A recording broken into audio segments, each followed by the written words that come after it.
कॉपऱ्यात तरी सगळी सारी मोबाईल घेत बसते होती. मोबाईल चांगला असला तरी तेवढाच वाईट आहे.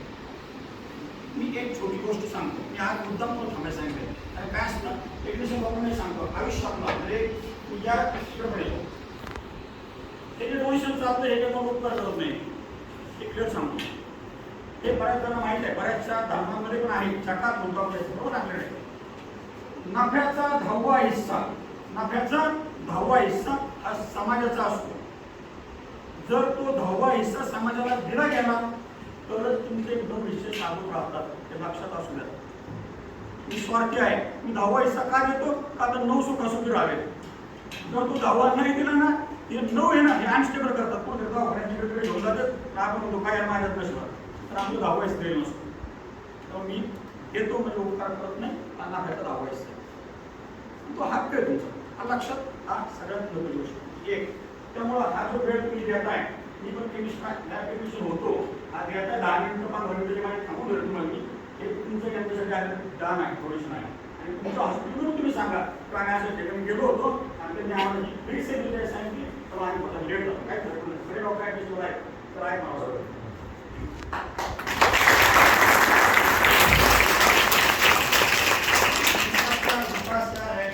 माणसाचा विकास होतो असा जगामध्ये सगळ्या गोष्टी किंवा पाहिजे लहान होतो ना पण असं म्हणते आमचा तुझं काय करणे आपण तो माहिती करायची कॉम्पिटिशन आहे.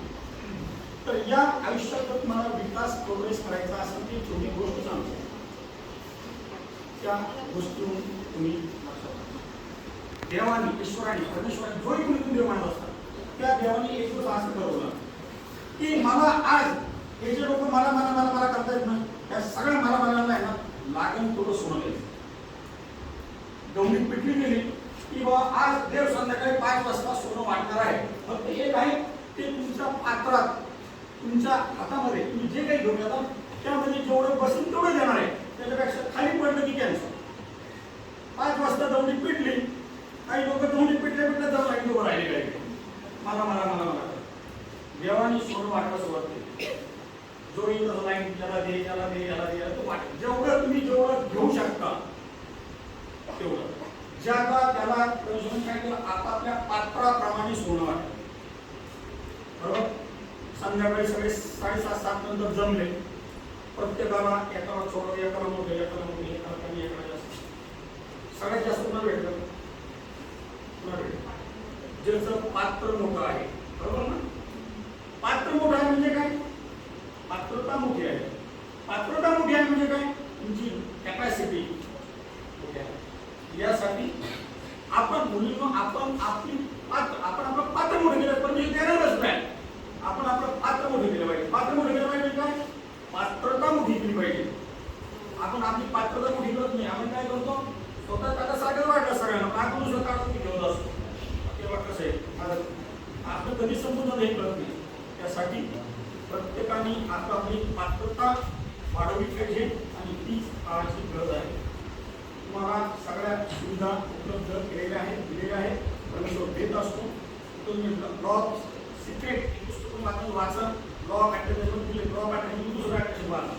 लॉ ऑफ अट्रॅक्शन किंवा सिक्रेटमध्ये काय आहे की तुम्ही जे मनोभावे मनातून आतून करता आतून मागता जी तुमची इच्छा असते परमेश्वर तुम्हाला ते देत असतो. फक्त आपल्याला काय वाटतं आणि तिला जादा दिलं मला कमी दिलं तसं नसतं. तुमची नियत कशी त्याच्यावर त्या गोष्टी देखील असतात. त्यामुळे आजचे आम्ही तर सांगतो पुढे आमचा काळ गेला. आमच्या काळामध्ये बऱ्याच वेळा आम्ही काय तरी माहीत नसायचं बोलले सगळं बघायचे. आमच्या जनरेशनपर्यंत पण कधीतरी आमच्या फॅमिलीज काम करत नाही तर तुमचं जनरेशन तुमचं फ्युचर असं आहे की तुम्हाला काम करणं भाग आहे असं नाही पण तुम्हाला स्वतःच्या पायावर उभं राहणं अतिशय आवश्यक आहे. ती कॅपॅसिटी ॲटलिस्ट लग्न झाल्यानंतर तुम्ही जॉब करा अगर करू नका तो पुढचा प्रश्न आहे. पण बॅडला प्लस मायनस काही झालं तर तुमची कॅपॅसिटी पाहिजे ॲट एनी टाइम स्वतः उभं राहण्याची. आता जुने दिवस गेले किती दिवस आईवर डिपेंड आणि काही वेळ मला चांगली सोयी बघत मग त्या घरात जाईल आहे ते पण पुढे चांगले पाहिजे. या स्वप्नाची दुनिया आहे हा लक्षात. त्यासाठी तुम्ही स्वतःची पात्रता वाढवा पात्र मोठं करा लक्षात. मला फार बरं वाटलं आणि मेडिकल पार्टमध्ये आहे. मला ॲक्च्युली मला ज्या ठिकाणी प्रोग्राम असं वाटतं घेऊन घ्यावं तर मला असं असतं की बरेचशा मुली फार वडिलांची लायकी कमिटेड होत नाही, फार फ्री आहे तरी कमिटेड होत नाही, ओपन होत नाही, मला हे व्हायचं ते व्हायचं ते व्हायचं आणि आमच्याच चतुर लागतो. तुम्ही व्हिडिओच कर, तू फायटी भामस कर, तू व्हिडिओच कर आणि आमची इच्छा लागतो तुमचं आणि तुमची जरा बिलकुल इच्छा नसते. तुझं आमची इच्छा मुखात उत्साह नसतो तरी बाकीचा ती गाडी ढकल गाडी तरी आयुष्य समोर असो. तर आई वडिलांशी प्रेमी बोला, चांगल्या मार्गाला लागा. तुमचं वय फार नाजूक वळणावर आहे.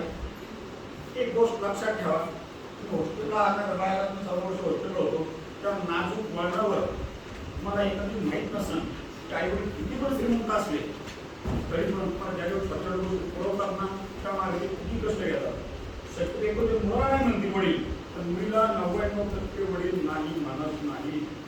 त्याच्या माग ते किती कष्ट करत असं त्याला माहीत नसेल. तुमच्या मोबाईलचं कार्ड संपलं ना त्याला सगळं कळत असेल आपल्याला की हिला काय मोबाईलची किती गरज आहे. पण तरी पप्पा रिचार्ज काय करतो, इमिडिएटली रिचार्ज करतो. आई वडील खूप कष्ट घेतात, मला माहीत नसेल ते बोलून दाखवत नाही. कारण कोणता आई एक वेळ रडू शकते किंवा असू शकतात, वडील कधीच रडत नाही. लक्षात ते आतल्यात रडत असतात. जरी समजा नाही म्हणलं तरी आतमध्ये मी काय म्हणतो मी ऐकपाची नको करू, आतमध्ये त्याचं दुःख असतं ना ते दुःख त्याला काय भेटत असतं. आपण जर चांगलं घरसेट करावं. लक्षात या सगळ्या गोष्टी जाणून घ्यावा, अभ्यास करा, मोठ्या व्हा, चांगल्या व्हा. थोडा चांगला गोष्टी पण तुमच्या मागं आहे. तो बाकी पण बरेच लोक आहेत तुमच्या मागं. लोकांना चांगल्या विद्यार्थ्यांची चांगल्या देशभक्तांची गरज आहे. ती भक्त पुढे मला चान्स दिला. थँक्यू.